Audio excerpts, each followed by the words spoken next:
Memang dah besar lah budak-budak ni.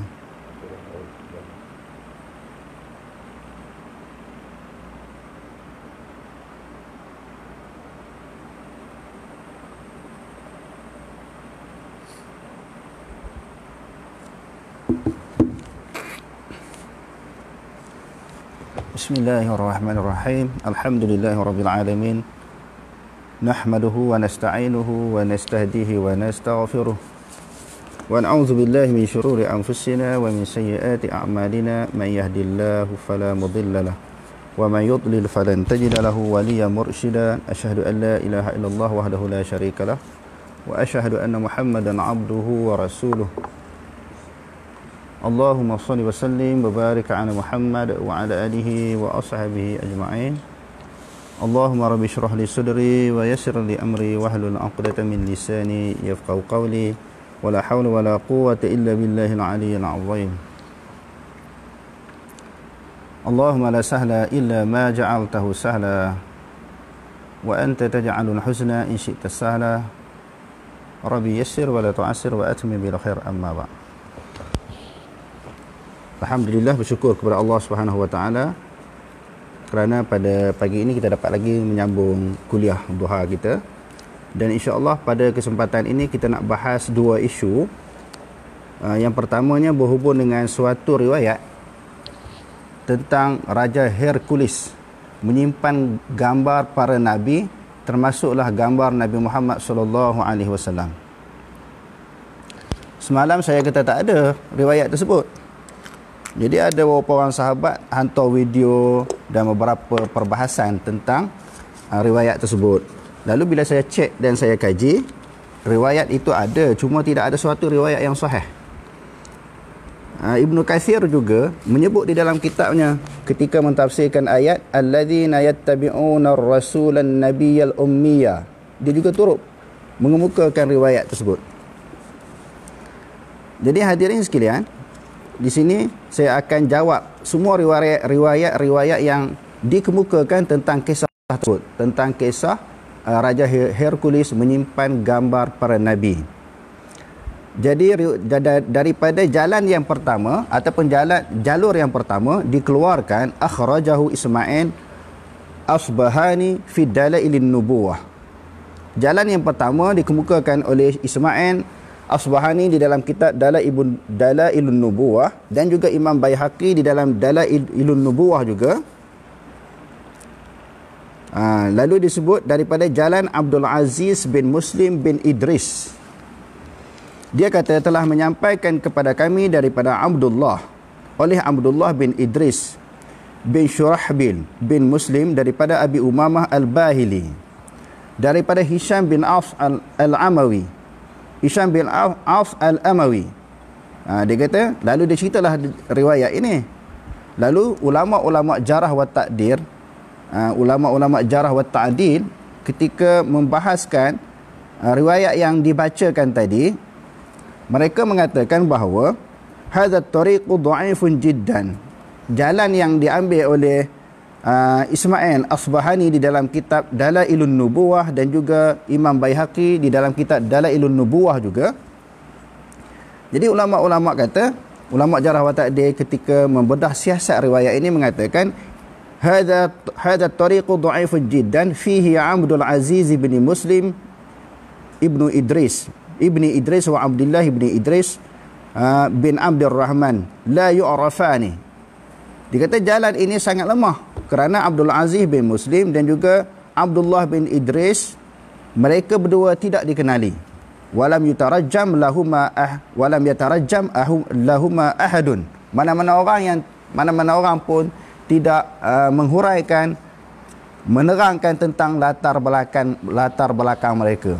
Sebab apa tidak menerangkan latar belakang mereka? Kerana mereka berdua ini tidak dikenali.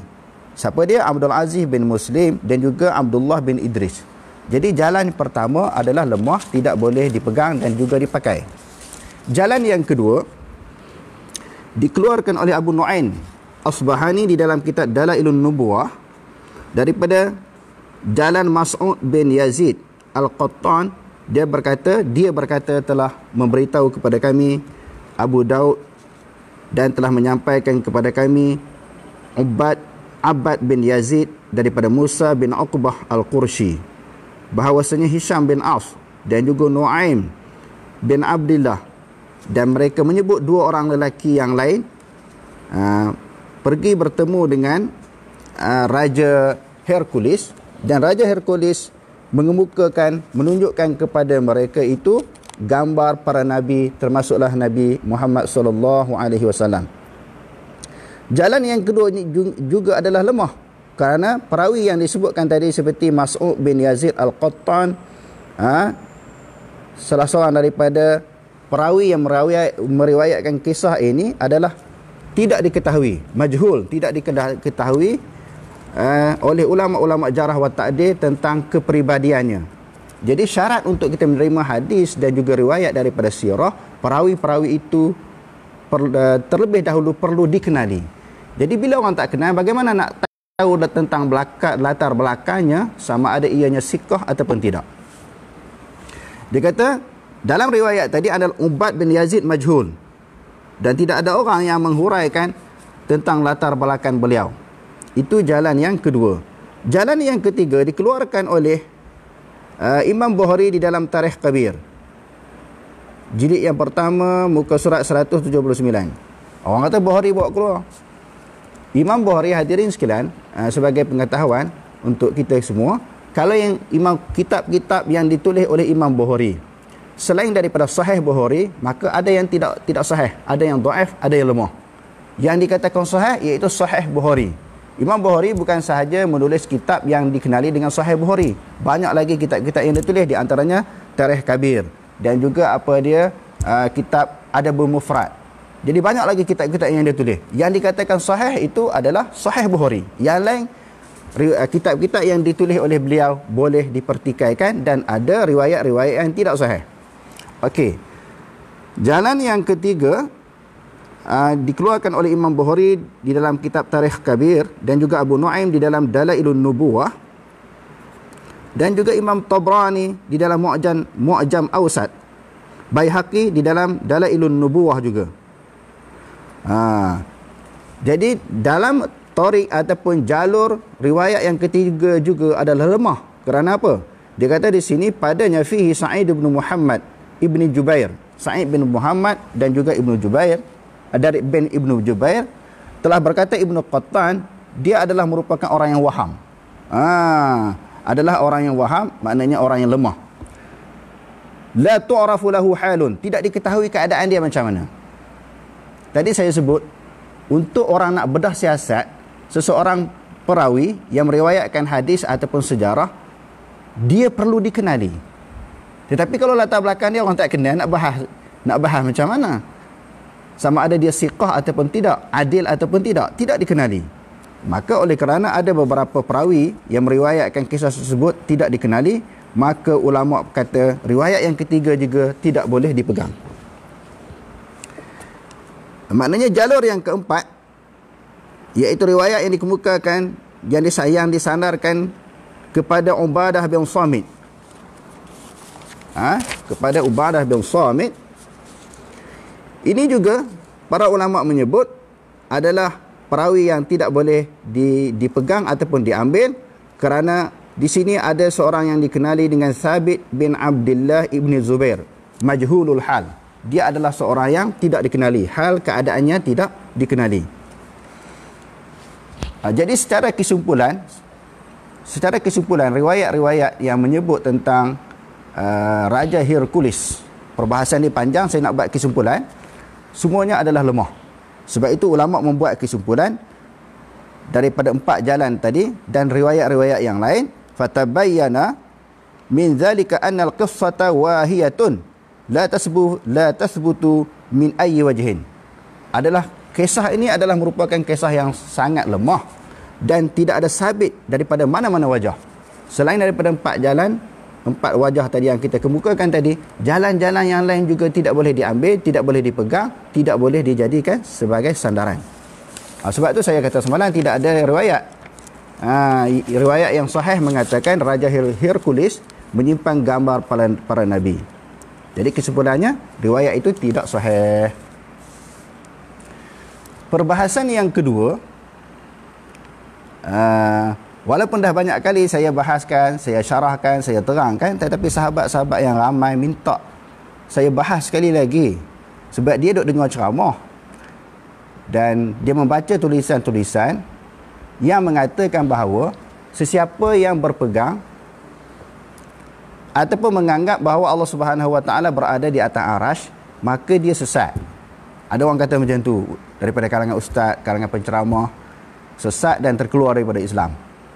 Jadi ramai sahabat-sahabat suruh saya ulang sekali lagi walaupun saya dah terang banyak kali. Mungkin bagi orang yang dah selalu mengikuti kuliah saya rasa jemu tentang perbahasan yang saya akan bentangkan ini, iaitu tentang dalil dan hujah-hujah daripada Quran dan hadis dan juga pendapat ulama-ulama salaf Allah Subhanahu Wa Taala berada di atas arasy. Jadi saya rasa memberi penjelasan penerangan tentang Allah Subhanahu Wa Taala berada di atas arasy ini adalah merupakan suatu jihad, suatu perjuangan yang besar di zaman sekarang.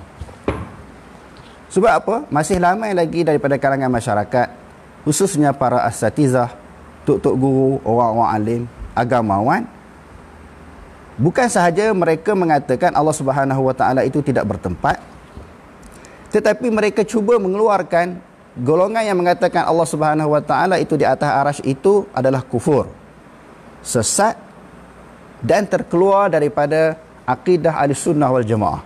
Jadi saya rasa menerangkan perkara ini tentang Allah Taala berada di atas arasy ini suatu jihad, suatu perjuangan. Kerana ramai lagi orang tak tahu.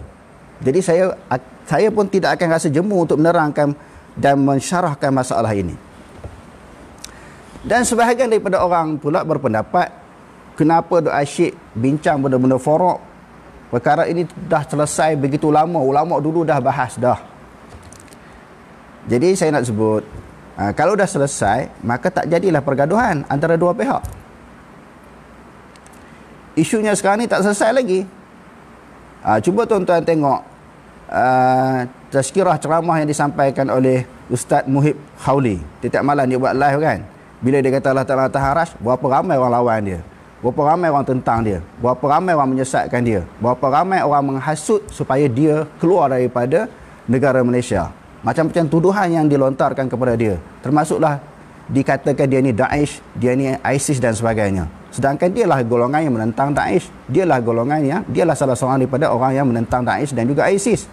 Jadi oleh kerana tak ada hujah, mati hujah, dia mengemukakan dalil-dalil yang kuat berdasarkan kepada Quran dan juga pendapat ulama-ulama salaf, lalu dia dituduh sebagai pengganas. Nak kaitkan dia dengan pengganas, mula-mula dikaitkan dengan Wahabi. Lepas tu Wahabi ni pengganas, dan pengganas ni boleh bunuh orang, memfatwakan menghalalkan darah orang Islam. Sebab apa? Golongan ini tidak ada dalil dan juga tak ada hujah. Ringkas cerita hadirin sekalian, oleh kerana di hadapan saya ini kitab terlalu banyak, lebih kurang 20 kitab, saya nak bentangkan tentang dalil Allah Subhanahu Wa Taala berada di atas arasy. Saya berdoa kepada Allah Subhanahu Wa Taala supaya Allah Taala bagi saya ingat apa yang saya nak bentangkan kepada hadirin sekalian. Yang pertama, kalau kita baca di dalam kitab Tauhid, syarah kitab Tauhid ini dia ada 2 jilid. Jadi pengarang kitab ini mengambil hadis-hadis dan juga dalil-dalil yang ada di dalam Sahih Bukhari. Di dalam kalau kita mengaji Sahih Bukhari, di penghujung kitab Bukhari itu Imam Bukhari meletakkan suatu kitab di nama satu tajuk, dan juga nama kitab itu dipanggil Kitab Tauhid. Di dalam Kitab Tauhid ini dibahaslah tentang ayat-ayat Quran dan juga hadis Nabi SAW yang berkaitan dengan sifat. Ataupun kita boleh sebut juga ayat-ayat mutasyabihat dan juga hadis-hadis mutasyabihat. Dibahaskan oleh dikemukakan oleh Imam Bukhari. Bila Imam Bukhari kemukakan, lalu disyarahlah oleh ulama-ulama, di antaranya Ibnu Hajar Al-Asqalani. Ibnu Hajar Al-Asqalani tentang ayat-ayat Al-Quran dan juga hadis-hadis yang berkaitan dengan sifat Allah. Sebelum saya baca kitab Tauhid ini yang merupakan suatu rumusan, kesimpulan yang diambil di dalam kitab Sahih Bukhari dan juga syarahan yang dipetik daripada Fathul Bari. Saya baca Fathul Bari dulu. Dalam kitab Tauhid ini, kalau cetakan saya jilid yang ke-13, muka surat 497. Ketika mentafsirkan, Ibnu Hajar Al-Asqalani, seorang ulama hadis dan juga beliau seorang ulama besar di dalam mazhab Syafi'i. Ketika mentafsirkan ayat Quran Ar-Rahmanu 'ala 'arsy istawa, dia mengemukakan riwayat daripada yang dikemukakan oleh Imam Baihaqi dengan sanad yang baik. Dia kata di sini akhrajal Baihaqi bi sanadin jayyidin anil Auza'i, dengan sanad yang elok. Imam Baihaqi kata daripada Auza'i kata qala kunna wattabi'una mutawafiruna naqulu innallaha ala arsyihi. Kami adalah suatu kumpulan golongan yang ramai mengatakan bahawa Allah Subhanahu wa taala berada di atas arasy-Nya. Wa nu'minu biha, kami beriman dengannya. Bima wa nu'minu bima waradat bihi sunnatu min sifatih. Dia kata kami beriman dengan sesuatu yang datang daripada sunnah tentang sifat-sifat Allah Subhanahu wa taala. Jadi Imam Ibn Hajar ini dia menyebut bahawa Imam Baihaqi menakalkan daripada Auza'i bahawa Allah Subhanahu wa taala berada di atas arasy. Bila kita sebut Allah Subhanahu wa taala berada di atas arasy, saya akan terangkan kepada hadirin sekalian bukan sebagaimana yang difahami oleh kebanyakan orang. Bila kata berada di atas arasy, sebagai contoh sahaja, ini arasy. Allah Ta'ala berdempik di atas arasy. Maksud berada di atas arasy maknanya di atas daripada arasy. Sebab itu dia kata ba'inun anin arsyihi. Dan dalam huraian-huraian ulama salah, anil arsyihi kadang-kadang disebut anil makhluqati. An makhluqati. Allah Ta'ala berpisah daripada makhluknya. Arasy adalah makhluk. Dia tidak berdempik di atas arasy macam tu. Yang kedua, maknanya bukan duduk berdempik macam tu, dia atas daripada arasy. Bila sebut di atas daripada arasy, jadi ulama salaf mereka tidak mentafsirkan atas daripada arasy itu tempat ataupun tidak. Adakah boleh dikatakan tempat ataupun dinamakan tempat? Makhluk Allah Subhanahu wa taala yang paling tinggi adalah arasy. Atas daripada arasy tu tak ada makhluk dah. Macam mana boleh diterjemahkan tempat? Tetapi oleh kerana ada orang yang mengaji, golongan Asy'ariyah, mereka dan juga Mu'tazilah, mereka menterjemahkan atas daripada arasy itu tempat. Bila tempat itu adalah makhluk Allah Ta'ala bagi jadi. Lalu mereka ciptakan istilah, mereka mencipta istilah atas daripada arasy ini tempat. Tempat itu Allah Ta'ala buat. Jadi bila kata Allah Ta'ala berada di atas daripada arasy, maka Allah Subhanahu wa taala berhajat kepada tempat. Allah Ta'ala memerlukan tempat, sedangkan wallahu ghaniyun 'anil 'alamin. Allah Ta'ala terkaya daripada sekalian alam. Terkaya maknanya tak berhajat kepada alam lah. Allah Ta'ala tak berhajat kepada tempat. Kita kata betul. Memang Allah Ta'ala tak berhajat kepada tempat. Tetapi di atas daripada arasy itu orang panggil apa? Ulama salah tak tersebut tempat. Sebab itulah ada istilah dipanggil makanul adami, ataupun al-makan dunal makan, ataupun amrun adami. Makanul adami maknanya tempat yang tak ada, ataupun tempat bukan tempat, ataupun sesuatu yang tak ada. Amrun adami, sesuatu benda yang tak ada. Jadi golongan yang kata sesat bagi orang yang mengatakan Allah Subhanahu wa taala di atas arasy, mereka tak faham istilah. Mereka tak faham hakikat yang sebenarnya macam mana. Sebenarnya ulama salah bila kata Allah Ta'ala di atas daripada arasy, kita tak terjemahkan atas daripada arasy itu tempat. Sebenarnya kalau kita baca di dalam syarah Tahawiyah ini, syarah Tahawiyah oleh Imam Abdul Ais, dia mengatakan nak sebut tempat pun tak apa, tak nak sebut tempat pun tak apa. Sebab Kalau kita kata tempat, di atas daripada arash. Di sudut istilah sahaja. Bukan maksud bila kita tempat, bahawa dia adalah merupakan makhluk Allah. Boleh sebut tempat, tetapi dia panggil tempat yang tak ada. Sebab, saya nak ulangi sekali lagi supaya jelas, atas daripada arash itu, maknanya tak ada makhluk dah. Nak sebut apa tu? Nak sebut tempat pun tak apa, tak sebut tempat pun tak apa. Jadi cuma, orang terjerat dengan istilah. Apa maksud terjerat dengan istilah? Bila dikatakan atas daripada arash, atas daripada arash itu tempat. Jadi Allah Ta'ala memerlukan tempat. Jadi ulama salaf tak kata macam tu. Ulama salaf hanya menyebut Allah Ta'ala berada di atas arash tanpa membahaskan tempat ataupun tidak. Okey. Itu masalah istilah tempat. Jadi saya nak baca dalil-dalil yang dikemukakan di dalam kitab Tauhid jilid yang pertama. Dia ada 2 jilid. Dalil-dalil daripada ayat Quran dan juga hadis Nabi SAW yang mensabitkan Allah Subhanahu Wa Ta'ala berada di atas daripada arash. Dia kata yang pertama, ahaduha at-tasrihu bil fawqiyah. Jelas Allah Subhanahu Wa Ta'ala berada di pihak atas kerana disertakan dengan perkataan min, yakhafuna rabbahum min fawqihim. Suratul Nahl ayat 5. Ayat 50. Suratul Nahl ayat 50. Mereka takut akan Tuhan mereka yang daripada pihak atas. Maknanya min fawqihim. Maka Allah Subhanahu Wa Ta'ala itu berada di pihak atas. Itu dalil yang pertama. Yang kedua, Allah Subhanahu Wa Ta'ala sebut dengan perkataan, pertamanya dia sebut dengan ada perkataan min. Dia kata, yang kedua, zikrul fawqiyati mujarradun anil adati. Sunyi daripada perkakas ataupun alat. Wahwal qahiru fawqa ibadih. Allah Subhanahu Wa Ta'ala itu qahir, perkasa di atas hambanya.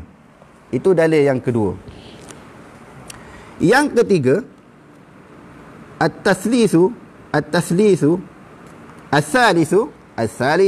at-tasrihu bil uruji ilaihi. Jelas bahawa naik kepadanya oleh malaikat. Ka qaulihi ta'ala ta'rujul malaikatu.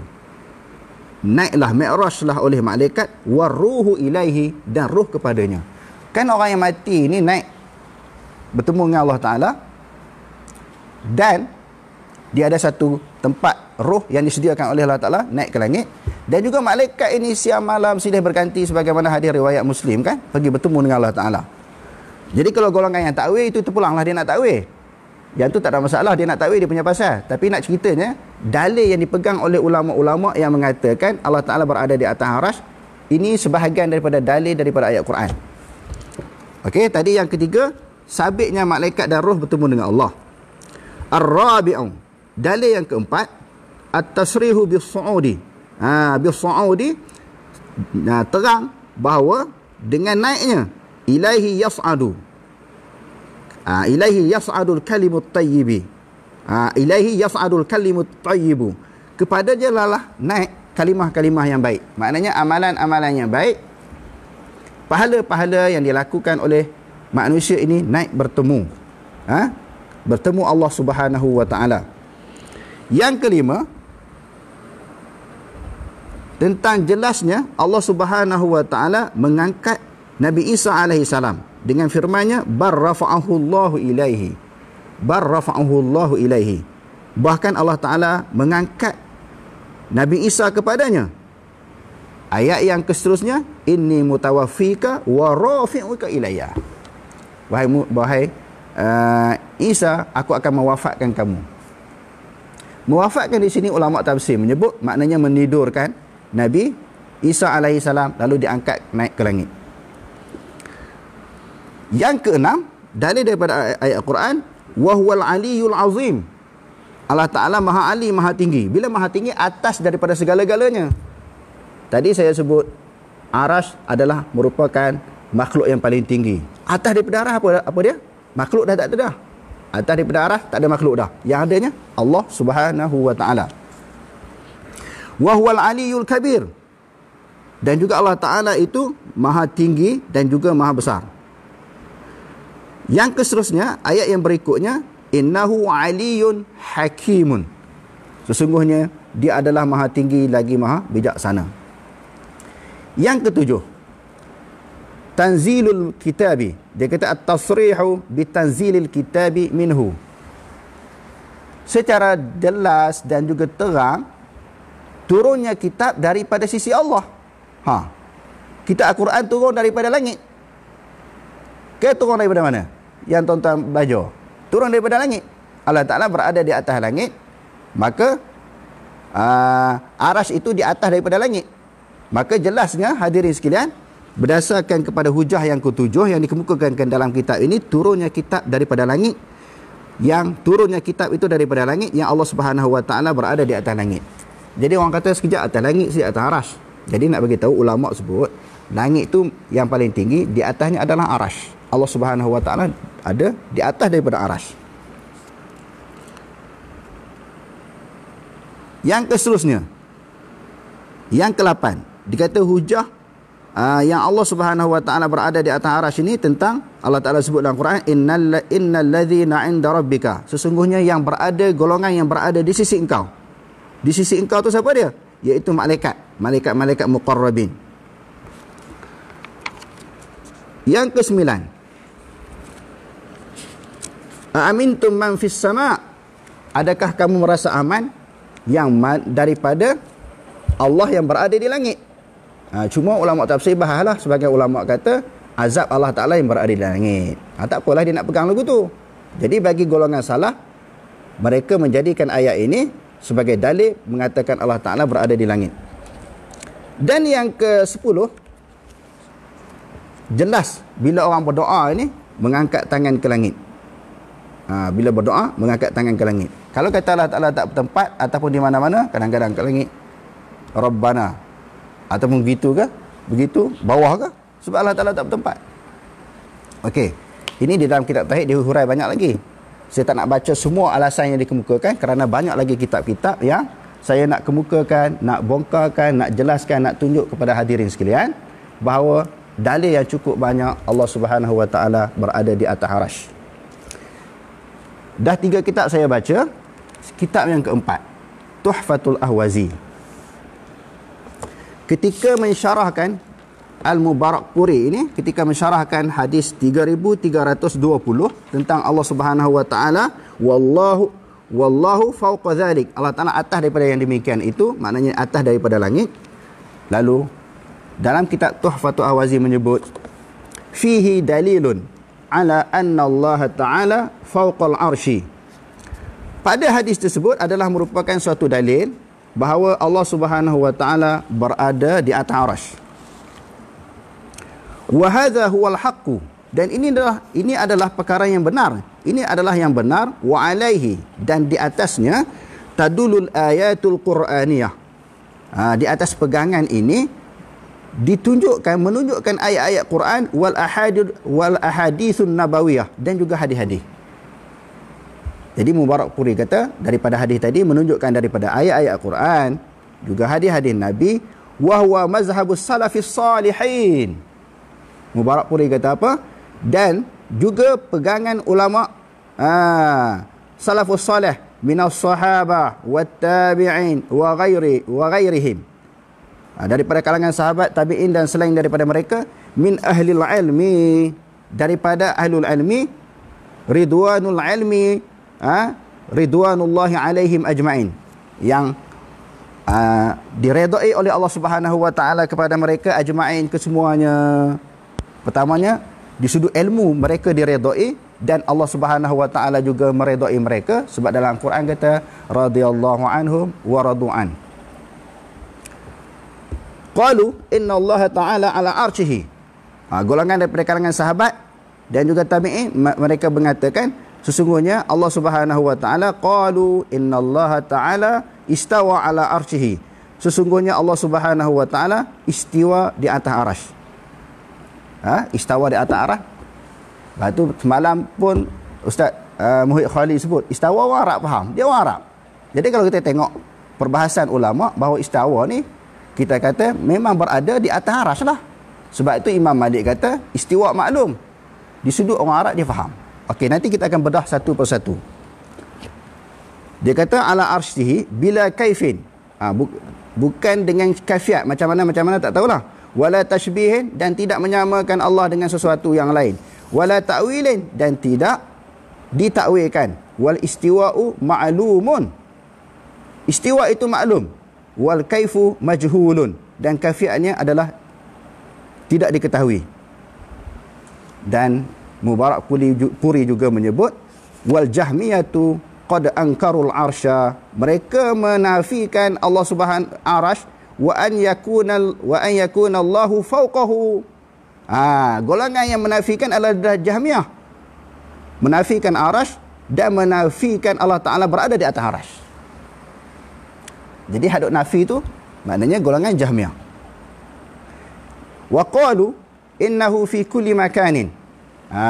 Golongan Jahmiyah kata Allah Taala itu berada di setiap tempat. Walahum maqalatun qabihatun, bagi mereka perkataan-perkataan yang keji, batilatun, yang batil. Perkataan-perkataan mereka keji dan batil. Yang duk kata Allah Taala tak bertempat ataupun fi kulli makan itu, maka itu adalah Jahmiyah. Bukan pegangan golongan salaf.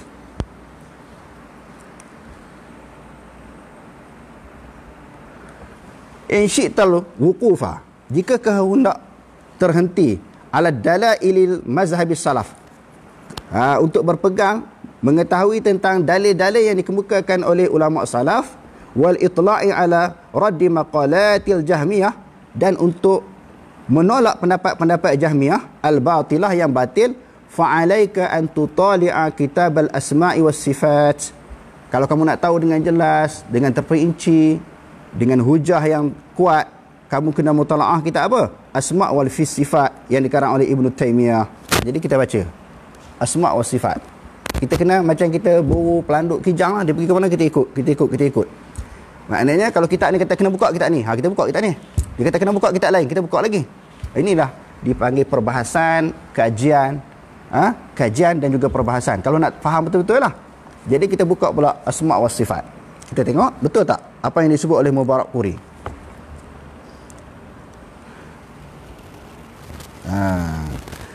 Jadi bila kita baca kitab Asma' wa Sifat, zikrul istiwa'i 'alal arsy, babu zikril istiwa'i 'alal arsy, bab istiwa Allah Subhanahu wa taala di atas arsy. Faqala inna Allaha qailun in qala qailu ma taqulu fil istiwa. Jadi Ibn Taymiyah kata, bagaimana kamu nak jawab kalau orang kata tentang istiwa tu macam mana? Qila lahu, dikatakan baginya, naqulu, kami jawab, kami kata innallaha mustawin ala arsyihi. Allah Subhanahu wa taala istiwa di atas arasy-Nya, kama qala, sebagaimana yang dia kata, ar-rahmanu ala arsy istawa.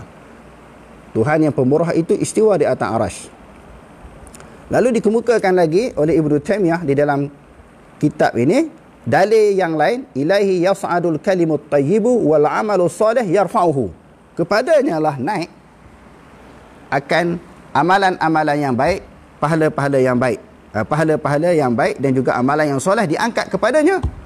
Dan barrafa'ahu Allahu ilaihi, diambil ayat tadi juga, Allah Ta'ala mengangkat Nabi Isa AS kepadanya. Dalam kitab ini pun tersebut Allah Ta'ala atas arasy. Lepas tu dia kata apa lagi? Dan juga wa kitabi af'alil ibadi lil Bukhari, kitab khalqu af'alil ibad yang dikemukakan oleh Imam Bukhari.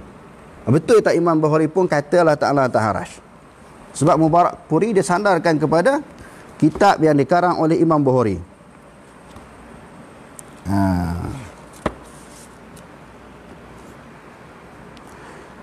Bila kita baca, hadirin sekalian, Imam Bukhari pun menyebut perkara yang sama, bahawa Allah Subhanahu wa taala berada di atas arasy.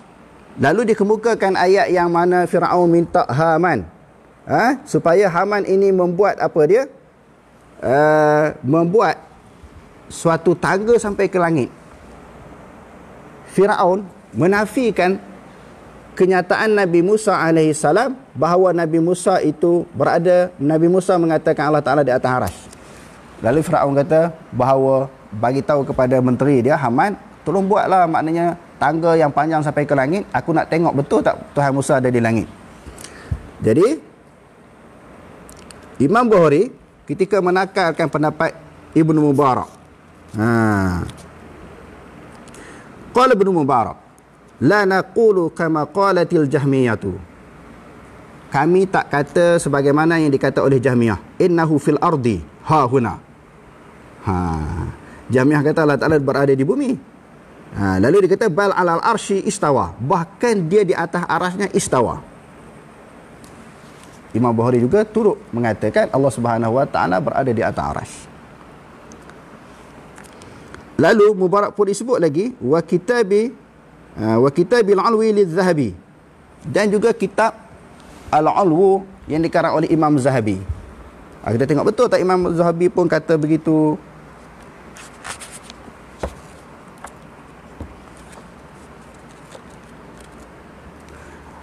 Imam Zahabi pun sebut, dia buat mari hadis yang diriwayatkan oleh Imam Malik di dalam Muwatta'na, dan juga hadis yang diriwayatkan oleh Imam Muslim tentang aina Allah, di manakah Allah, fa asyarat biyadiha ila sama.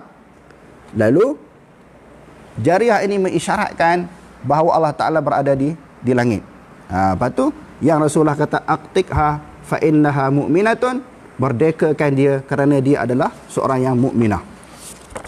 Cuma Imam Zahabi mengemukakan di dalam beberapa tempat tentang Allah Subhanahu Wa Ta'ala berada di atas arasy. Kitab ini memang membahaskan dalil-dalil hujah-hujah berdasarkan kepada ayat Quran dan juga hadis Nabi SAW. Allah Ta'ala berada di atas arasy. Dan kalau kita baca Asma' wa Sifat oleh Imam Baihaqi, tuan-tuan sila duduk jangan lari ya. Saya nak baca sampai habis sila duduk jangan lari, tentang Allah Subhanahu Wa Ta'ala berada di atas arasy. Muka surat 513. Imam Baihaqi bawa mari riwayat daripada Abdullah Hafiz Al-Hafiz, daripada Abu Abdullah Muhammad bin Ali Al-Jauhari, dan juga Ibrahim bin Al-Haythami, juga Muhammad bin Kathir, daripada Musaisi. Dia kata aku telah mendengar Auza'i, Imam Auza'i mengatakan, seorang tabi'in, kunna wattabi'una mutawaffiruna naqulu, kami adalah satu kumpulan yang ramai, kami kata innallaha zikruhu fawqa arsyihi, sesungguhnya Allah Subhanahu Wa Ta'ala berada di atas arasnya, wa nu'minu bima waradatis sunnatu min sifatih, dan kami beriman sebagaimana yang datang daripada sunnah tentang sifat-sifatnya. Bukan sahaja tentang sifat Allah Ta'ala bersemayam di atas aras, termasuklah sifat tangan dan sebagainya. Okey. Yang keseterusnya, kalau kita baca di dalam kitab Asy-Syariah yang dikarang oleh Imam Abu Bakar Al-Ajurri, dia bawa mari sanad. Bawa mari tentang sanad pegangan Imam Malik yang mengatakan Allah Subhanahu Wa Ta'ala berada di atas arasy dengan zatnya. Yang orang duk sandarkan kepada masyhur kata-kata Imam Malik kan, al-istiwa'u ma'lumun wal kaifu majhulun was su'alu anhu bid'atun wal imanu bihi wajibun. Orang tak pernah bahas, kadang-kadang orang tak kaji, orang abaikan, lalukan sahaja perkataan Imam Malik itu. Banyak orang duk kata Allah Ta'ala tak bertempat, menyandarkan juga kepada perkataan dan juga kenyataan Imam Malik. Jadi Imam Abu Bakar Al-Ajurri sebut di dalam kitab Asy-Syariah bagaimana pegangan Imam Malik, bahawa yang paling mengetahui pegangan dan pendapat Imam Malik ini adalah Nafi'. Lalu dikemukakan di sini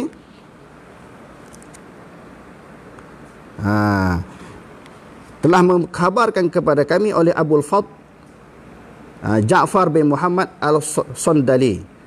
Dia berkata telah menyampaikan kepada kami Fadlu bin Ziyad.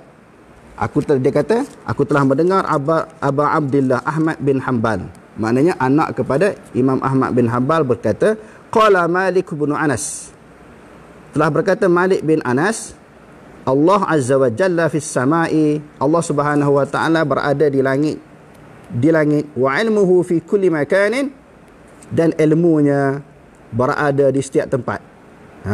Maka zat di sudut zat Allah Subhanahu wa taala berada di atas arasy.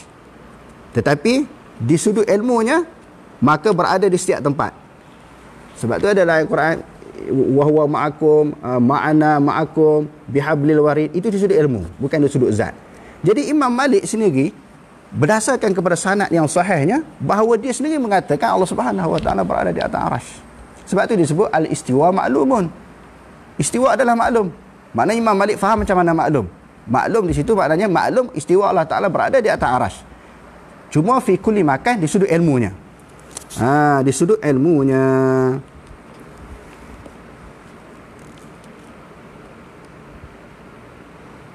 Jadi banyak lagi dalil-dalil yang disabitkan, yang mensabitkan Allah Subhanahu wa taala berada di atas arasy. Wa fil kitabillahi azza wa jalla ayatun tadullu ala anna Allah tabaraka wa ta'ala fis sama'i ala arsyihi wa ilmuhu muhitun bi jami'i khalqihi. Maknanya yang kata bersama dengan makhluk adalah ilmunya. Adapun zat Allah Subhanahu wa taala berada di atas arasy. Dalam kitab Asy-Syariah. Kita baca di dalam kitab Jami'us Syuruh wa Ta'liqat Al-Ilmiyah. Jilid yang pertama. Jilid yang pertama.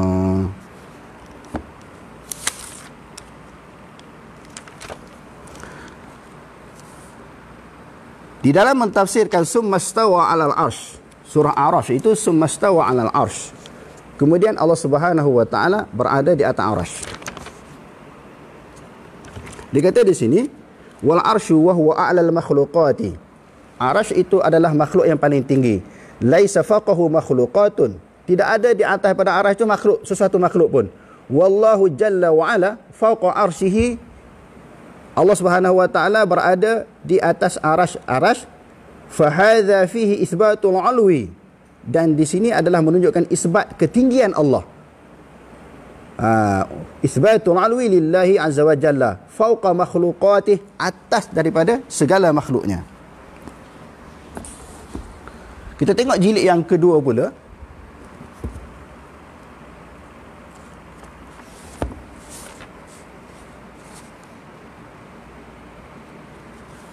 وقد روى النافع وقد روى ابن نافع الذي كان من أعلم الناس. Ini yang saya nak sebutkan tadi, bahawa telah meriwayatkan oleh Ibnu Nafi', dia adalah orang yang paling tahu bi ara'i Malikin, iaitu pandangan Imam Malik, yang Imam Malik kata al-istiwa'u ma'lumun. Telah meriwayatkan oleh Ibnu Nafi'. Yang Ibnu Nafi' ini adalah merupakan orang yang paling faham, paling tahu tentang pandangan Imam Malik. Alladhi kana min a'lamin nasi bi ara'i Malikin kulliha. Dia kata dia paling tahu semua pandangan-pandangan Imam Malik. Sebab dia anak murid kepada Imam Malik. An Malikin radhiyallahu anhu qala, daripada Malik radhiyallahu anhu dia telah berkata, innallaha azza wa jalla fis sama'i bi zatihi. Allah Subhanahu wa taala di langit dengan zatnya. Walakinnahu ma'a jami'i khalqihi bi'ilmihi. Tetapi bersama dengan makhluk adalah di sudut ilmu. Zat atas langit. Di sudut ilmu bersama dengan makhluk. Kalau kita baca At-Tamhid Ibnu Abdul Bar, ketika mensyarahkan hadis nuzul,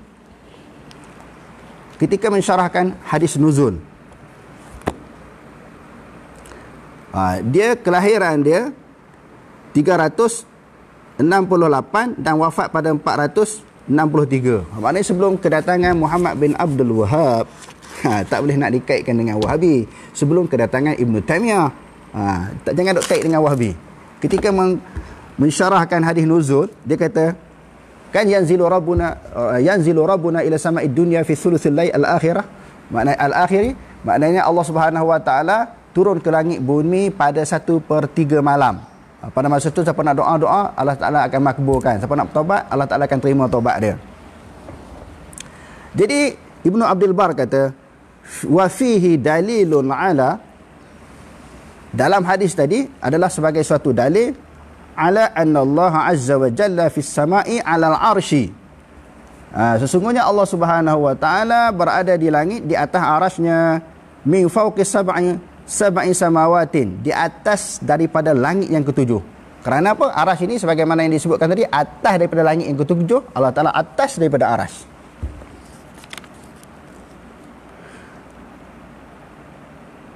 Kama qalatil jama'atu, sebagaimana yang disebut oleh jemaah. Jemaah ini satu kumpulan, yang dimaksudkan di sini adalah pegangan golongan salaf. Wa huwa min hujjatihim 'ala al-mu'tazilati wal jahmiyah fi qaulihim. Ini adalah hujah atas golongan Mu'tazilah dan golongan Jahmiyah pada perkataan mereka, innallaha azza wa jalla fi kulli makanin wa laysa 'alal 'arsy. Nak jawab hujah golongan Jahmiyah dan juga Mu'tazilah yang kata Allah Ta'ala ni berada di setiap tempat dan bukan berada di atas arasy. Wa dalilu 'ala sihhati ma qalahu ahlul haqqi, dan dalil tentang kesahihan pendapat ahlul haq itu, fi zalika, pada yang demikian itu, dia awak mari juga ayat yang selalu kita baca, Ar-Rahmanu 'ala 'arsy istawa. Allah Taala beristawa di atas arasy. Tengok, dia pun ambil ayat tu nak mensabitkan kata Allah Taala atas arasy, dia ambil ayat tu, Ibnu Abdul Bar.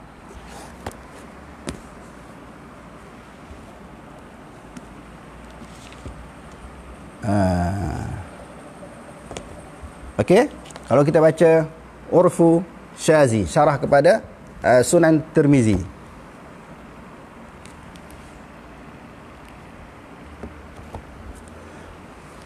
Bila disebut tentang Allah Ta'ala berada di arasy, Allah Ta'ala tangan, mata, muka dan sebagainya, ayat mutasyabihat. Bagaimana cara fahaman golongan-golongan salaf tentang ayat mutasyabihat ini? Dia kata, wa'lam annal mutasyabihati mislu nuzulillahi ta'ala ila sama'id dunya. Mutasyabihat seperti apa dia? Allah Ta'ala turun ke langit dunia, wastiwa'i ala arsyihi, maka istiwa di atas arasy. Fara'as salafu fiha, bahawa para salaf melihat al-imana ala zahirihi, beriman di atas zahir. Ma warada imhaluhu ala zahirihi, maknanya kita lalui ayat itu di atas, biarkan ayat itu di atas zahirnya, bila ta'wilin wala takyifin, tanpa ta'wil dan tanpa mengatakan kafiat. Wa yufawwidu amral kafiyati ila Allah Ta'ala, surah kafiat. Bukan surah makna tahu Allah Ta'ala berada di atas arasy, Allah Ta'ala ada tangan, tahu. Serahnya kafiat tangan, kafiat istawa itu serah. Tengok, orang duk sandarkan kepada salaf ni, tak percaya langsung, pejam mata rapat. Ambil salaf daripada mana? Kalau nak mengetahui pendapat ulama salaf, jangan ambil daripada kitab lain daripada ulama salaf. Kalau kita belajar kitab Asy'ariyah ataupun kitab ulama-ulama khalaf untuk faham pegangan salaf, tak betul. Kita nak faham tentang pegangan salaf, kena ambil kitab salaf. Kalau kita nak faham tentang Asy'ariyah, ambil kitab Asy'ariyah, baru betul. Nak faham silat gayung, jangan belajar dengan sending. Nak faham silat sending, jangan belajar dengan kungfu. Nak faham silat kungfu, jangan belajar dengan tomoy. Jadi berceramuk lah. Yang duk jadi masalah, nak faham pegangan salaf, tetapi dia baca kitab Asy'ariyah. Kitab Asy'ariyah duk tafsir salaf. Salaf ni disebut, maka serah pada Allah Ta'ala, tak takwil, tak terjemah. Saya nak beritahu, dalam kajian saya, salaf ini juga terbahagi kepada dua. Kalau salaf, sebahagian salaf, mereka serah tanpa terjemah. Tangan-tangan tak tahu macam mana. Allah Ta'ala yang mengatakan ya, istawa tak tahu. Serah bulat. Taufiq makna. Golongan yang kedua adalah taufiq kafiat. Makna tahu, terjemah makna. Tangan tahu, mata. Tetapi macam mana? Wallahu a'lam lah. Itu ada dua. Sebab tu kena mengaji, kena baca, kena faham. Kena buat satu kajian. Okey. Saya nak sebut lagi Aqidatut Tauhid. Kita tengok sedikit sebelum kita masuk dalil-dalil yang lain tentang pegangan salaf. Sebab saya kata tadi, kalau nak faham Asy'ariyah, baca kitab Asy'ariyah. Nak faham salaf, baca kitab salaf. Dia kata di sini, manhajul ahli sunnah wal jamaati minas salafis salih wa atba'ihim. Pegangan ahli sunnah wal jamaah berdasarkan kepada pegangan salaf dan pengikut-pengikut mereka, isbatul asma'illahi wa sifatih, mensabitkan nama-nama Allah Ta'ala dan juga sifat-sifat Allah. Mensabitkan nama-nama dan sifat-sifat Allah, kama waradat fil kitabi was sunnah, sebagaimana datang daripada kitab dan juga sunnah. Wa yanbani manhajahum alal qawaid taliyah, dan mereka membina asas pegangan mereka di atas kaedah-kaedah berikut. Yang pertama, annahum yusbituna asma Allahi wa sifatih, mereka mensabitkan nama-nama Allah Subhanahu wa taala dan sifat-sifatnya, kama waradat fil kitabi was sunnati ala zahiriha. Mereka mensabitkan nama-nama Allah Ta'ala dan sifat-sifatnya sebagaimana yang datang dari Quran dan Sunnah atas zahirnya. Macam mana orang kata tak boleh pegang zahir, kena takwil? Wajib takwil? Tak wajib. Takwil ni harus je tuan-tuan, tak wajib. Wa ma tadullu alaihi alfazuha minal ma'ani, dan sesuatu yang telah menunjukkan oleh lafaz-lafaznya daripada makna-makna. Wala yu'awwilunaha an zahiriha, tidak dipalingkan, tidak ditakwilkan daripada zahirnya. Wala yuharrifuna alfazaha wa dalalataha an mawadhi'iha, dan mereka tidak mengubah, memalingkan lafaznya dan petunjuk-petunjuk daripada tempatnya. Itu yang pertama. Dan juga yang kedua, wa yanfuna anha masyabahatal sifatil makhluqin, musyabahatal sifatil makhluqin. Yang kedua, mereka menafikan musyabahatis sifatil makhluqin, kesamaran sifat Allah dengan sifat makhluk. Kerana Allah Subhanahu wa taala berfirman, laisa kamitslihi syai' wa huwas samiul alim. Itu yang kedua. Yang pertama, mensabitkan segala sifat dan juga segala nama. Yang kedua, menafikan musyabahah. Mana ada orang salah menyamakan Allah Taala dengan sesuatu yang baru. Yang ketiga, la yatajawazuna mimma warada fil kitabi was sunnah, mereka tidak melampaui, tidak melebihi daripada apa yang telah disebut oleh Allah Subhanahu wa taala dan juga disebut oleh Nabi. Fi isbati asma'illahi wa sifatih, pada mensabitkan sifat Allah dan juga nama Allah dan sifatnya. Fama asbatahu Allah wa rasuluhu min zalika athbatuhu, dan sesuatu yang Allah Ta'ala sabitkan, maknanya Allah Ta'ala sabitkan, Allah Ta'ala kata ada dan Nabi kata ada, mereka kata ada. Dan sesuatu yang dinafikan oleh Allah Subhanahu wa taala, mereka nafikan. Wa ma sakata anhu Allah wa rasuluhu sakatu anhu, dan apa-apa yang tak disebut oleh Allah dan Rasulnya, mereka pun tak sebut. Macam kita sebut tadi, Ar-Rahmanu ala arsy istawa, Allah Ta'ala mati setakat tu je. Dia tak bahas Allah Ta'ala duduk macam mana. Duduk berdiri ke, duduk ke, bersila ke, tak tahu. Berada di atas aras. Kita terjemahkan berada di atas aras, bukan kata duduk di atas aras. Ni orang faham duduk atas aras, duduk macam tu. Tu yang jadi dia pening. Maknanya dia menganggap Allah Ta'ala itu berhajat kepada tempat. Maknanya apa-apa yang disebut oleh Allah dan Rasul, mereka sebut. Apa-apa yang dinafikan oleh Allah Ta'ala dan Rasul, mereka nafikan. Apa-apa yang didiamkan oleh Allah dan Rasul, mereka diam. Okey, itu yang ketiga. Yang keempat, ya'taqiduna anna nusus al-asma'i was sifati minal muhkam alladhi yufhamu ma'nahu wa yufassaru. Yang keempat, mereka beriktikad bahawa nas-nas tentang nama-nama Allah dan juga sifat-sifat Allah minal muhkam, bukan mutasyabihat. Sebab itu di dalam nak memahami, membahaskan ayat mutasyabihat seperti yadullah, istiwa dan sebagainya, bukan semua ulama kata mutasyabihat. Bagi ulama yang kata mutasyabihat, golongan ada yang golongan takwil, ada golongan tak takwil, terbagi kepada dua. Dan sebahagian ulama kata itu bukan mutasyabihat, faham. Istawa faham, ya faham, wajhum faham. Cuma mukhalafatuhu ta'ala lil hawadis.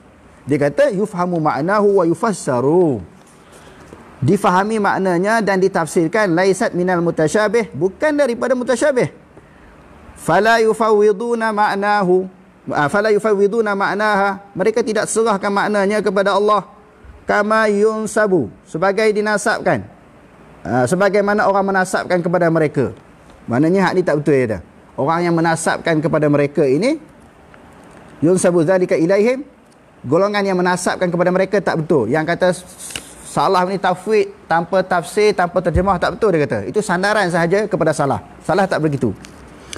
Walam ya'rif manhajahum min ba'dil muallifin wal kitabil mu'asirin. Orang yang sandarkan kepada salaf, mereka ni tak faham. Mereka tak tahu manhaj salaf macam mana. Ini penulis-penulis baru dia kata yang sandarkan kepada salaf. Salaf ni dia terjemah dan dia tafsirkan. Yang kelima, wa yufawwidu kaifiyatas sifati. Yang mereka tafwid adalah kaifiat sifat.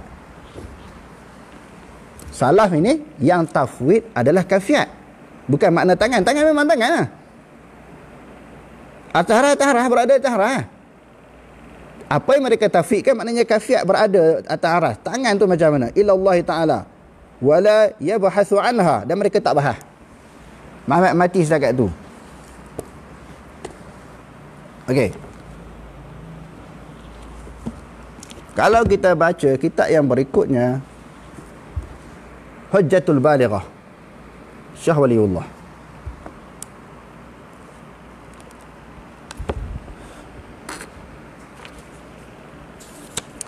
Dia menakalkan pendapat Ibn Hajar Al-Asqalani, jilid yang pertama. Nanti insya-Allah cikgu kita postkan dalam Facebook. Semua kitab-kitab ni dan berserta dengan muka surat kita postkan dalam Facebook supaya ustaz-ustaz, tok-tok guru, mana-mana pihak baca. Jangan mudah menuduh orang sesat, terkeluar daripada ahli sunnah wal jemaah. Baca, kaji. Selama pengalaman saya duk muzakarah dengan tok-tok guru ni, kitab-kitab ni pun mereka tak ada. Bila kita tanya kitab-kitab yang kita baca ni, mereka tak boleh nak jawab. Bukan satu penghinaan, memang realiti, tak ada kitab. Bacalah kitab yang kecil-kecil yang membahaskan tentang akidah. Sebab tu banyak maklumat yang tak tahu. Bila kita tak tahu, kita menentang sesuatu benda yang kita tak tahu. Saya mengharapkan seluruh yang mendengar tolong viralkan, tolong hebohkan maknanya maklumat yang kita bentang pada pagi ini supaya orang dapat maklumat, supaya tidak ada mana-mana pihak nak menuduh orang lain terkeluar daripada Islam, sesat, terkeluar daripada ahli sunnah wal jamaah dengan mereka mengatakan Allah Ta'ala atas aras. Sebab dalil cukup banyak ni. Saya pernah menyebut saya ada 3 gundi kitab. Bukan satu riak, takabur. Memang betul. Kitab-kitab yang mengatakan Allah Ta'ala atas aras ni cukup banyak. Cuma orang tak baca. Sebab tu dia berani menuduh orang sesat. Okey. Sambung balik. Tadi iklan sikit. Dia menakalkan pendapat Ibn Hajar. Qala al-Hafiz Ibn Hajar. Lam yunqal anin Nabi sallallahu alaihi wasallam. Tidak dinakalkan daripada Nabi sallallahu alaihi wasallam. Wala an ahadim minas sahabati. Dan juga tidak dinakalkan, tak ada dalil daripada Nabi dan juga daripada para sahabat, min tariqis sahih tasrih, daripada jalan yang sahih yang terang, biwujubi ta'wili syai'in min dhalika, yakni minal mutasyabihat. Tak ada dalil. Saya tunjuk sekali lagi, tuan-tuan boleh baca Hujjatullahil Balighah. Dia menakalkan pendapat Ibn Hajar Al-Asqalani, tidak dinakalkan daripada Nabi dan juga para sahabat daripada jalan yang sahih yang terang bahawa wajib takwil. Sebab itu saya sebutkan tadi, bukan wajib takwil, harus saja nak takwil kata tangan dengan kuasa, harus saja. Muka dengan muka dengan zat Allah Subhanahu Wa Taala, mata dengan ilmu Allah Subhanahu Wa Taala, harus saja. Sebab tu jangan duk kata wajib takwil. Bacalah kitab-kitab ni. Okey. Saya ulang lagi. Jadi Syekh Waliullah pula sebut lagi tentang orang duk kata dia mujassimah musyabbihah ni. Dia kata. Okey, sebelum tu dia sebut di sini. Kenapa bila sebut Sami'un Basirun, Allah Ta'ala mendengar, melihat, kenapa boleh terjemahkan sama' itu mendengar? Sepatutnya kita tak tahu, sama' tak boleh nak terjemah. Sebab mendengar mesti dengan telinga. Kenapa tang telinga pula dia boleh sebut dengar? Allah Ta'ala bersifat mendengar. Kalau melihat mesti dengan mata, berkata-kata mesti dengan mulut. Kenapa golongan yang kata orang sesat ini tang melihat dia boleh kata Allah Ta'ala melihat, mendengar Allah Ta'ala mendengar, berkata-kata Allah Ta'ala berkata-kata? Tidakkah memberi tasyabuh kepada orang awam?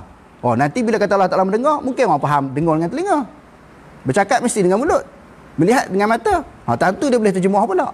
Dia kata mukhalafah. Kita pun kata mukhalafah. Sama ada mendengar, melihat, tangan, istiwa, wajh, semua mukhalafah. Semua mukhalafah. Jadi dia bahas sebut. Kenapa sebut boleh kata dengar, boleh kata lihat. Sedangkan kalau dengar mesti dengan telinga. Kita kata dengar Allah Ta'ala tak sama dengan dengar makhluk. Kita berkata sama. Tangan Allah Ta'ala tak sama dengan tangan makhluk. Istiwa Allah Ta'ala Tahara tak sama dengan beradanya makhluk. Macam mana dia kata? Dia bahas panjang. Tuan-tuan kena baca kitab ni. Cari. Lalu dia kata apa lagi? Wastatala haula'i khaidun ala ma'syaril ahli hadis. Telah membuat tuduhan yang berat. Mereka memperpanjangkan tuduhan mereka terhadap golongan ahli hadis. Wasamuhum mujassimatan wa musyabbihatan. Bila golongan ahli hadis kata Allah Ta'ala Tahara, Allah Ta'ala ada tangan dengan mukhalafah tak sama dengan baharu, ini mujassimah. Mereka menjisimkan Allah. Ini musyabbihah, mereka mentashbihkan Allah. Tak usah heran tuan-tuan, kalau di zaman sekarang ada pihak tuduh golongan ahli sunnah ini, golongan salafi, golongan yang berpegang kepada akidah salaf ini mujassimah dengan juga musyabbihah, jangan pelik. Sebab dalam Hujjatul Balighah dah sebut dah, orang akan tuduh sampai kiamat. Sampai bila nak tuduh? Selagi mana mereka berpegang dengan akidah itu, tak kembali kepada akidah salaf, selagi itu banyak tuduhan, lontaran, fitnah yang dilontarkan. Jangan duk pelik, ada orang duk kata golongan salaf ini mujassimah. Dan yang seterusnya, salah dulu mereka terima. Sekarang ni bukan salaf, salah pi dia kata. Sekarang ni tak ada salaf dah. Dia kata, padahal lah kitab cukup banyak. Kan saya nak bawa 3 gundi tu.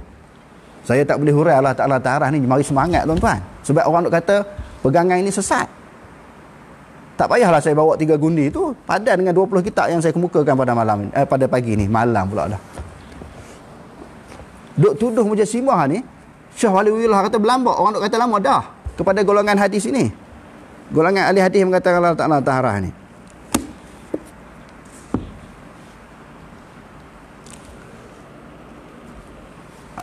Kita nak baca lagi sekali apa dia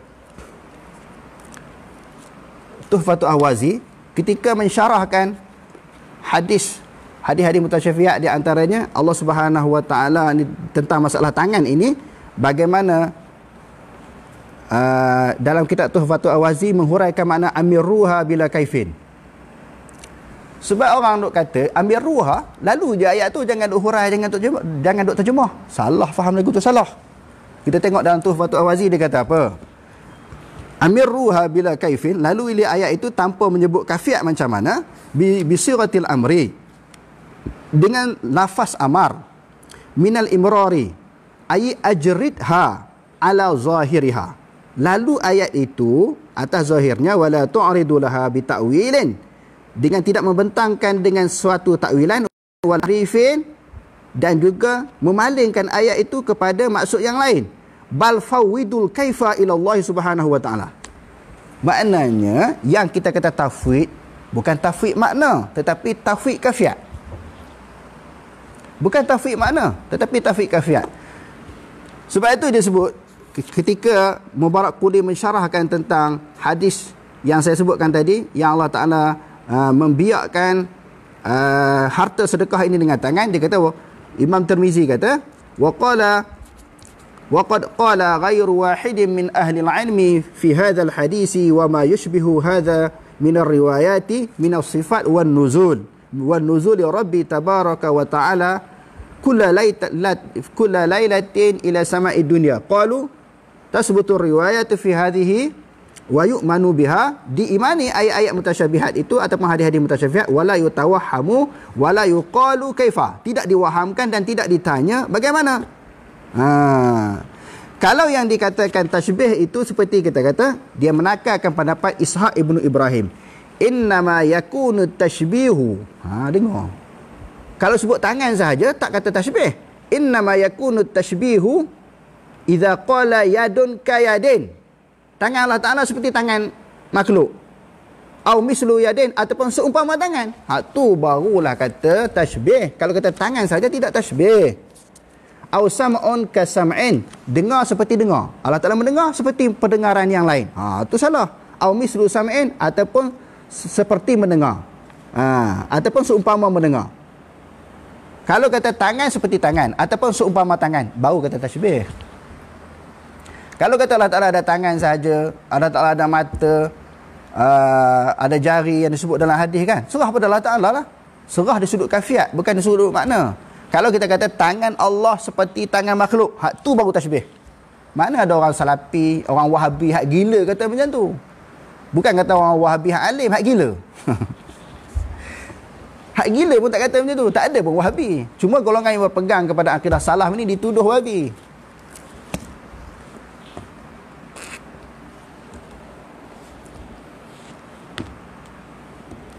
Okey. Dalam kitab Aqidatus Salaf wa Ashabil Hadis. Yang dikarang oleh Abdul Rahman As-Sabuni. Dia wafat pada tahun 4409 Hijrah. Sebelum Wahabi juga.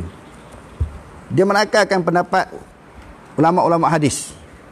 Dia kata di sini, wa ya'taqidu ashabul hadisi wa yashhaduna anna Allah Ta'ala anna Allah Subhanahu fawqa sab'i samawati ala arshihi mustawin.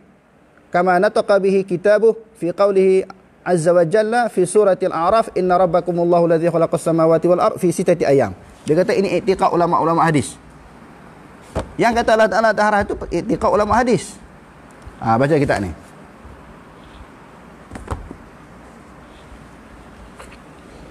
Dan juga Fiqhul Akbar yang disyarah oleh Mullah Al-Qarin.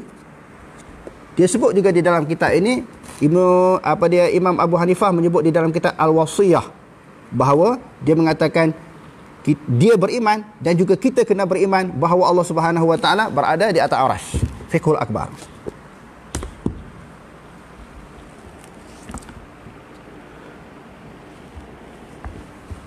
Dan kalau kita baca Mukhtasar Sawa'iq Mursalah, Ibnu Qayyim Al-Jauziyah, dia mengemukakan 42 alasan. 42 alasan yang mengatakan salah. Istawa itu dengan makna istawla, dia mengemukakan 42 alasan kata salah. Kalau kita baca Bidayah wa Nihayah oleh Ibnu Katsir,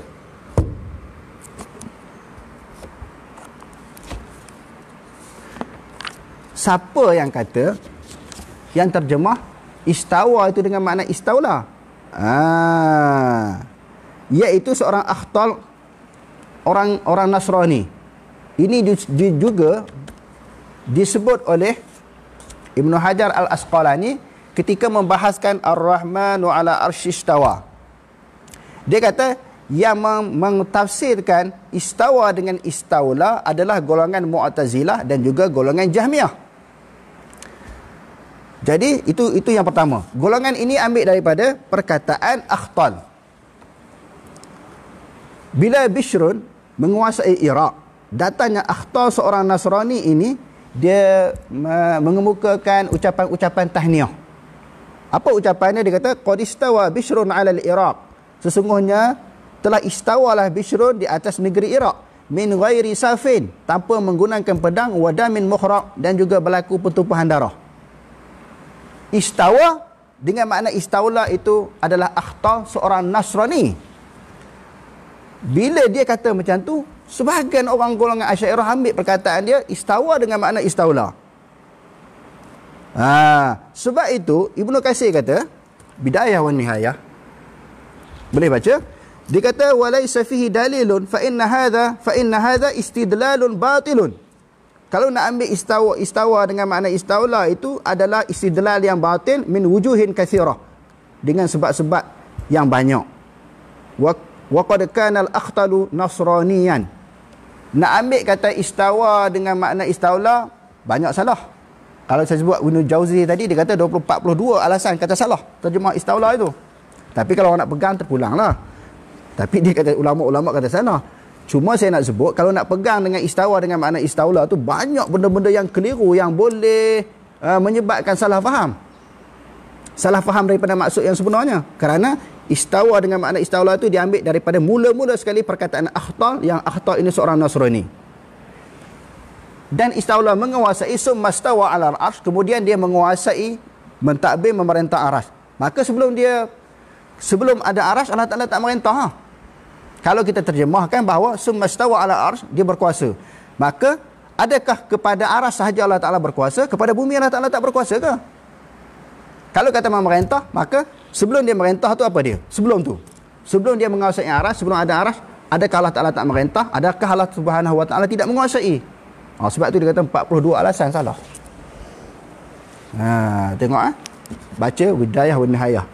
Di mana ambil perkataan istawa ditafsirkan dengan istaula. Begitu juga disebut di dalam kitab Maqalat Islamiyin oleh Abu Hasan Al-Asy'ari. Kalau saya buka Al-Ibanah an Usulid Diyanah, orang kata kitab tu dah ditahrifkan, telah dipesongkan. Bukan dia yang tulis. Siapa tulis pun tak tahu. Golongan yang mengatakan begitu, dia tidak ada bukti. Okey, saya tak baca kitab tu, saya tak bawa. Kitab tu ada, saya bawa Maqalat Islamiyin. Muka surat 226. Hazihi kisatu jumlati qawli ashabil hadisi wa ahli sunnah. Ini dia menyebut tentang perkataan pegangan ahli hadis dan juga ahli sunnah. Dia pun menyebut tentang bahawa dia pun menyebut tentang bagaimana pegangan ulama ahli sunnah wal jamaah dan juga ulama hadis. Anna Allah Subhanahu wa ta'ala ala arsyihi. Sesungguhnya Allah Ta'ala di atas arasy-Nya, sebagaimana yang kama qala, sebagaimana yang Allah Ta'ala firman, Ar-Rahmanu ala arsy istawa. Tuhan yang Maha Rahman beristawa di atas arasy. Dan Allah Ta'ala juga ada tangan, dia kata, khalaqtu biyadayya. Dia menjadikan Nabi Adam dengan dua tangan. Lepas tu dia buat mari ayat lagi, bal mabsutatani, bal yadahu mabsutatani. Wa anna lahu wajhan, Allah Ta'ala juga ada wajah. Wa yabqa wajhu rabbika zul jalali wal ikram. Bukan Al-Ibanah an Usulid Diyanah, tapi Maqalat Islamiyin yang dikarang oleh Abu Hasan Al-Asy'ari.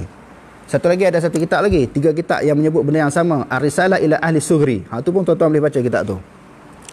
Dan yang terakhir saya nak sebut, dalam Ithaf Sadatil Muttaqin, Imam Zabidi syarah kepada Ihya Ulumuddin, dia menyebut tentang menakalkan pendapat Ibnul Katsir, kepada pendapat Imam Ibnul Katsir. Imam Ibnul Katsir kata bahawa Abu Hasan Al-Asy'ari dia ada 3 peringkat. 3 peringkat pegangan dia. Saya baca supaya tuan-tuan dapat mengetahui dengan jelas. Takut kok kata saya punya ulasan sendiri kan. Ibnu Katsir kata apa? Di dalam kitab Ithaf Sadatil Muttaqin syarah kepada Ihya Ulumuddin. Qala Ibnu Katsir, "Dzakaru lisy-Syaikh Abi Hasan Al-Asy'ari thalathata ahwalin." Jadi ulama sebut dia ada 3 keadaan, 3 peringkat. Awwaluha halul i'tizal allati raja'a anha la mahalata. Keadaan yang pertama dia adalah Mu'tazilah. Sebab dia belajar dengan Ali Al-Jubai tu, Pak Tiri dia tu lama puluh tahun. Ada riwayat yang mengatakan 40 tahun dia belajar. Lepas tu dia kembali dah. Dia keluar daripada Mu'tazilah. Itu keadaan yang pertama. Al-halu tsaniyu itsbatu sifatil aqliyah as-sab'ah wa hiya al-hayatu wal 'ilmu wal qudratu wal iradatu was sam'u wal basaru wal kalam. Itu dia isbatkan sifat-sifat aqliyah yang 7 yang kita sebutkan tadi.